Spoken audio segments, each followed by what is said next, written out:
The moon's really weird. The moon's super The weird. size of the moon directly corresponding, like when it's in orbit with the sun, completely blocks out the sun perfectly. It's 1/400th the size of the sun, and it's 400 times closer to the Earth than the sun. You never see the dark side, which is very weird. It's actually, I believe it's closer to the Earth than what you would normally expect for a moon. And it's huge. It's huge. You have cultures actually talking about a pre-moon period and it's stabilizing the climate. You have the Zulu cultures talking about this. And then here's the weirdest stuff about the moon.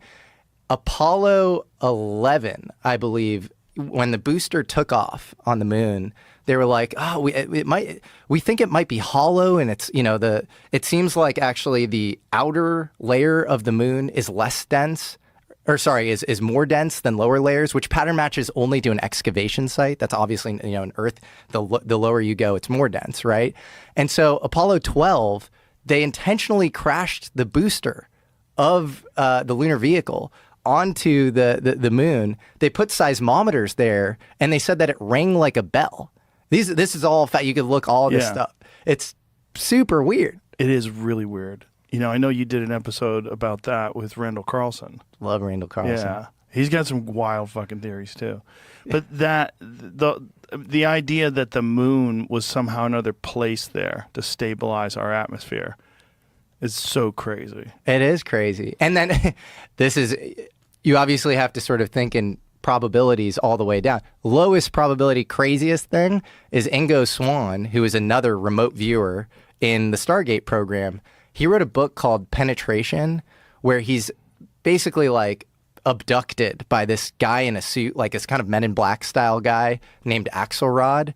And he is told to remote view the moon.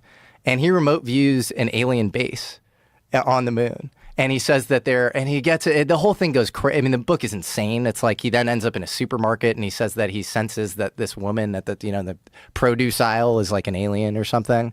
But a lot of people from that Stargate program remote viewed, structures on the dark side of the moon and that sort of thing. So, well, but AJ from the Y Files was on, and he was the one that was telling us that there's photos, right, of the dark side of the moon, that someone had seen photos and was assuming that these would be released shortly, that there were structures. Wow, this is going to be the biggest news ever, and then it was never released. Are you talking about maybe Carl Wolf? Is that what it was? Who was taken to, this is all his claims, and he died in a freakish bike accident a little after saying this. But he said that there was like in like Langley, Virginia, where a lot of spooky stuff goes on. He was taken to it was like inside a mountain complex, which we definitely, Carl Wolf, yeah. That guy bikes? Apparently not enough. That guy could die any time on a scooter. So photographs of the 1966 lunar orbiter mission that revealed large base of the moon. Can we hear what he's saying? It's a 4-minute video. Just hear a little bit of it. Scan one section of the moon, then another and another, and then they would get a larger image.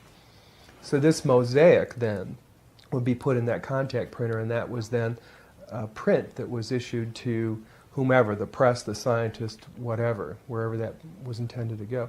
So he was showing me how all this worked, and we walked over to one side of the lab, and he said, "By the way, we've discovered a base on the back side of the moon." And I said, "Whose?" "What do you mean, whose?" He said, "Yes, we've discovered a base on the back side of the moon." And at that point, I became frightened, and I was a little terrified, thinking to myself that if anybody walks in the room now, I know we're in jeopardy, we're in trouble, because he shouldn't be giving me this information. I was fascinated by it, but I also knew that he was overstepping a boundary that he shouldn't be stepping over. And then he pulled out one of these mosaics and showed this base, which had geometric shapes. There were towers, there were spherical buildings, there were very tall towers, and things that looked somewhat like radar dishes, but they were large structures. So I didn't say any more to him because I was concerned again that somebody was going to come in at any moment, would catch us having this conversation, and we would be in real trouble. I realized that he was telling me this information because he didn't have anybody else to talk to. Now, probably in that laboratory, he was probably one of the few enlisted people, and he was a worker bee. And he had a high-level security clearance, obviously, but he couldn't share that information with anybody else. And in those days, we didn't. When you had your security clearance, you took it seriously. It isn't like today where people don't take these things seriously. We had a different set of morals and ethics and values. That's the way we were raised, and we stayed bound by those agreements. So it was rare that someone would do something like this, but this fellow and I were the same rank. I think he was very distressed. He had the same pallor and demeanor as the scientists outside the room. They were just as concerned as he was, and he needed to discuss it with somebody. So that was the end of it right there. I didn't take it any further than that. I just filed it away. But the interesting thing, every day that I went home, I would think to myself, I can't wait to hear about this on the news, And, so I'd turn on the TV and I'd look at the news to see if they're going to announce, we've discovered a base on the backside of the moon, being really naive, And, of course, here it is 30-some years later, and we still haven't heard about it. Whoa. Pretty crazy. Yeah, but then there's the question of disinformation, right? Like, you could conceivably give people a bunch of nonsense and tell them about it, knowing that some of it is going to leak, and it's going to and it won't be verified, and it's going to make this whole story seem even more ridiculous and make people less likely or reluctant to study it. Totally. And in his case, he says that he was in this, mountain base or whatever, where all of the world's nations were working together as part of some collegial UN style space program or whatever. So that to me might be a little, beyond the pale. And I'm glad you made that point, because that is ufology 101. And I've heard you be incredibly exhausted and frustrated at UFO disclosure. And I think that is the reasonable response. It is limited hangouts on limited hangouts. It's just, we're going to give you a little bit, but we're also going to sprinkle in some falsities and some bullshit. We're going to stigmatize it. And it kind of works because it creates this initiation path for recruiting. If there are any of these programs, it widens the surface area. It both conditions the populace, but also stigmatizes the thing and makes it seem like kind of a joke. And so I think if you are not viewing modern disclosure through that kind of hermeneutic lens of interpretation, and you were just taking it, accepting it, imbibing it wholeheartedly, prima facie, I think you are in trouble. Yeah. The moon landing, you're not you believe in the moon landing, right? I used to believe in the moon landing. You don't anymore? I had a joke in my act about it, that before COVID, I would have told you vaccines the most important invention in human history, and after COVID, I'm like, I don't think we went to the moon. Yeah, I know that was in your, but you actually think that? I think there is a less than zero possibility that we did not go to the moon. Oh my gosh. I know. Why do you think we went to the moon? Because it's exactly what you just said about, well, there's a lot of reasons, but the main thing is what you just said about the Earth. The vastness of the conspiracy that would be required to fake that, it's so vast that it's a lot more incredible to believe that we faked it than to believe that we just went. And going to the moon, it's a massive achievement, but I think the greatest human achievement of all time. But even so, to fake it would be even more massive, because not only would you need all of these space agencies and all the different whatever people in American institutions to be colluding, but you'd also need foreign governments, including adversarial foreign governments, who at this point certainly would know we faked it, and for some reason haven't blown the lid on it. So they're letting us take this achievement that they know. Why haven't the Russians come out and said all those things you're saying are true? Right. I don't argue with any of the things you're saying. But one of the things that I think you have to consider was, if it's not possible for human beings to safely go through the Van Allen radiation belts and out into deep space without much protection and face the temperatures that are on the surface of the moon, which get up to 250 degrees and 250 degrees below zero in the shadows. There's no environment there. It's hostile beyond belief. Micrometeorites are flying into the moon all the time. They're flying through space all the time. We've never had a single biological organism go out into deep space, past the Van Allen radiation belts, and then come back to Earth and come back alive, except human beings during the Apollo missions. Every single space station mission, every single space shuttle mission, all of them are inside 350 miles from the Earth's surface. The only time human beings have ever been past that and through the Van Allen radiation belts was the Apollo missions. And we were the only humans that were ever able to do that. The Russians never figured out how to do it. No one else figured out how to do it but the Apollo astronauts. And we did it 7 times, 6 successfully from 1969 to 1972. If you said to me, do you think that they could fake the moon landing today? I would say no. I would say no. People are going to be able to track it. It's very easy. They have satellites. They're going to know everything. But in 1969, the technology was so crude that when they first showed the Apollo 11 landing, they didn't even show a direct feed to the networks. So like if you're on CBS News, you don't get a direct feed. What you do is you point a camera at a projection screen. So that's why the film looks so shitty. The camera is pointed to a projection screen where you see the astronauts jumping around on the moon. And you see this weird, grainy, third-generation image, right? And we did it, and we have never done it since. And we've always said we're going to do it, and no one's ever even come close. No one's ever even gone into deep space since 1972. We also haven't been trying. We haven't been trying. But we always talk about going back, including Herbert Walker Bush talked about going back, George W. talked about going back. They all talk about going back, but nobody ever gets anywhere. Well, I think that's because we lost the spirit and hunger for discovery. We didn't just lose that. We lost all the technology from the Saturn V rocket. They don't even have that anymore. In fact, they don't even have the original film. They erased all the original footage of the Apollo missions. So you just have copies of everything. You could develop the technology again. You can do all that. Sure you could. If you can get through the Van Allen radiation belts into deep space with human beings and have them safely come back. But I think what you're describing to me, all that does is highlight how incredible the achievement was. If they did it. Right, if they did it. But I don't. Well, here's the main point. There's no evidence, because saying that it was a hoax is an assertion of it's not you're not just denying an event, you're asserting a whole other event that you say happened instead. And there is evidence that we went to the moon. Now someone who's a skeptic might say it's not enough evidence or it's not good evidence. There's like evidence. There's eyewitness. There's people that went and came back and told us. There's footage. There's a lot. Okay. There is evidence. Okay. But there's no evidence of the hoax. Like no one has come and said, "Here's my affirmative evidence that this hoax happened." It's never happened, right, as far as I'm aware. No one's ever provided that evidence. I see what you're trying to say. The evidence that they went to the moon, there's a bunch, right? There's moon rocks. That's one. There's lunar reflectors that they placed on the moon. That's another.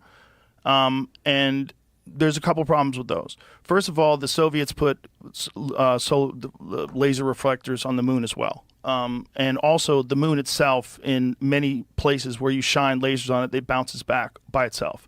The reflective quality of the moon, the reason why the moon is so bright and white in the sky when the sun hits it, there's a certain amount of, you get a certain amount of bounce back off of different things with lasers.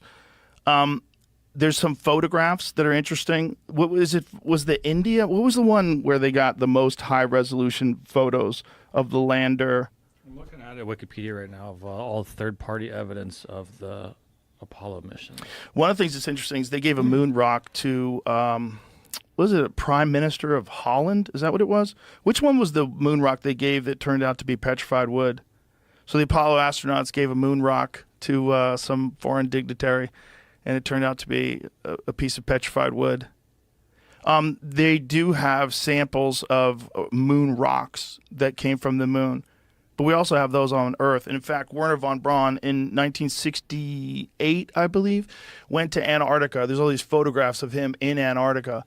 Antarctica is a great place to take moon rocks because Antarctica is just this gigantic sheet of white, and you can spot the meteorites in the ground. So this is the photo. I mean, this is from what? What is this from? What is the?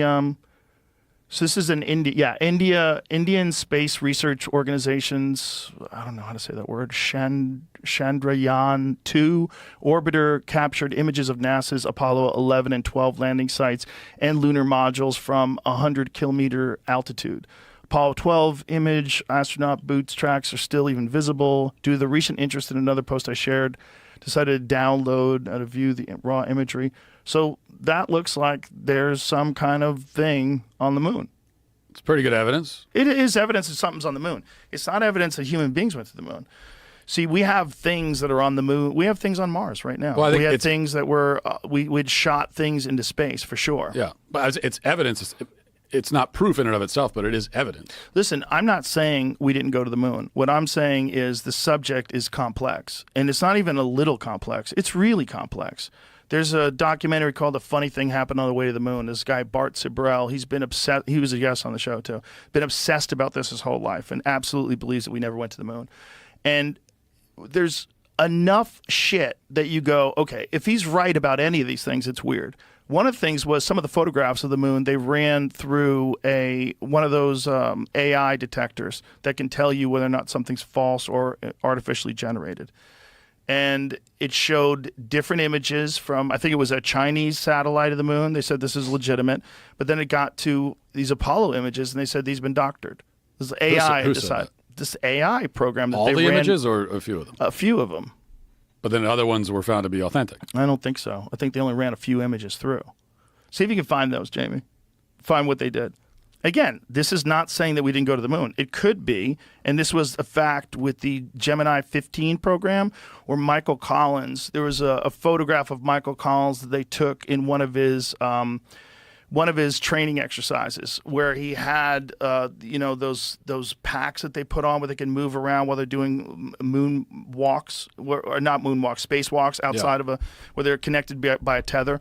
And he was like in this harness and manipulating this device. And what they had done is taken a photograph of him training, and then someone, probably some overzealous PR person, had taken that photograph and then blacked out the background and tried to pass it off as a really clear photograph of him out there on a spacewalk, which is probably very difficult to get, right? You'd have to have another person at the camera, frame it right. They had this photo. They're like, look, he did it. Let's just pass this off as the real thing, which is, you're also talking about the Nixon administration, where they were just full of shit constantly. If you remember, this is where he tried to Yes. claim it was from, which is a Russian video. I don't know. So there's different video where they ran it through, and they said it was real, and was it a Chinese program? But when they ran the American ones, the American images, they said that they were doctored. Again, it doesn't mean that we didn't go to the moon. But it does mean, okay, there's that. That's weird. Have you ever seen the Apollo 11 post-flight press conference? Yeah. It looks like a hostage video. It looks like a bunch of guys who don't want to be there. They look real fucking nervous, and they look real deceptive. And if you watch that video, it's weird. Well, but I think that's the temperament it requires to do something like that. Could be. It's basically, it's almost suicidal to go to the moon. Right. And so you have to be like barely even a human psychologically to do it. So that to me is just like, and they just went through this whole experience. Well, who knows what that does to the human psyche? To even just like be in the vastness of space, even on the space station, I feel like that would change me as a person, not necessarily for the best. Well, there's actually like a psychological condition that they talk about. That this sort of understanding that we're all connected. That it's like akin to a religious experience that many astronauts get when they go up to the space station and look down at the Earth and go, "Oh my God, what are we doing? Like, we're all together in this thing, and we're so alone in the universe. And for us to be fighting over these trivial differences and these stupid lines in the dirt that we draw, when we are like just clinging to this ball in the middle of everything." So then what would you say, or someone who is a full-on believer? Not a full-on believer. Someone who is a full-on believer in the moon hoax, what would they say to my other point that there is evidence we went to the moon? You can try to nitpick the evidence. Mm-hmm. There is zero evidence of a hoax, because that's a whole other event that would have had to have happened. There is no evidence at all, not one sliver of evidence ever, of that hoax having ever happened. But I think that's a weird way to frame it, right? Is there evidence of a hoax of the JFK assassination, that Lee Harvey Oswald acted alone? Do you think there's evidence? Well, but the event itself, being that JFK was killed, happened. But that's not the conspiracy. So the conspiracy is, did he act alone? And is there evidence that he didn't act alone? What do you think? I'm very skeptical that he acted alone. Yeah. Right. But I don't know. I don't know exactly what happened. Nobody does. Exactly. Same exact perspective. Same exact perspective about this moon thing. Like it may have happened, but this was a time of deep deception in the American world. This is a time after Operation Northwoods. This is a time after the Kennedy assassination. This is a time. I mean, this is a weird, fucking shaky time in terms of propaganda. This is after Eisenhower warned about the military-industrial complex. This is like, there was a lot of deception. Gulf of Tonkin incident. There's a lot of open deception that the American people were being subject to. And then there's this Cold War between us and Russia, this space war for superiority. There was we wanted it so bad we brought in Nazis. But I think, I mean, the JFK is an interesting example, but because yes, there are things that I'm skeptical of that are claimed that I don't really have evidence that the thing didn't happen or that it didn't happen the way they say, but I'm still skeptical. So I get that. But it feels different to me because the JFK assassination did happen.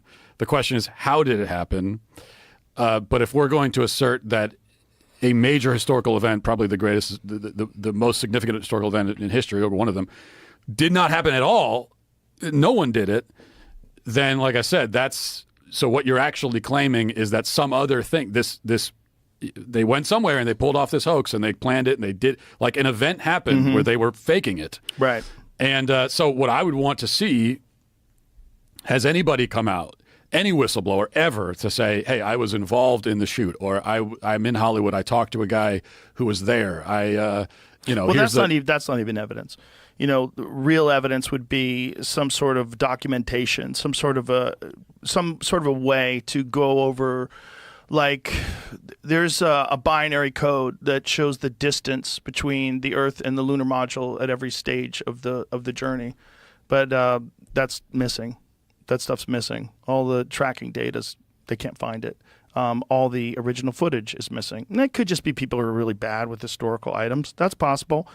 But to say that faking the moon landing would be a bigger achievement than actually going to the moon, I would say only if people could actually go to the moon. So here's the question. Can we really, everyone wants to dismiss it, can we really send a biological entity into space, go through that radiation, which is thick, covering the Earth, and have it come back alive?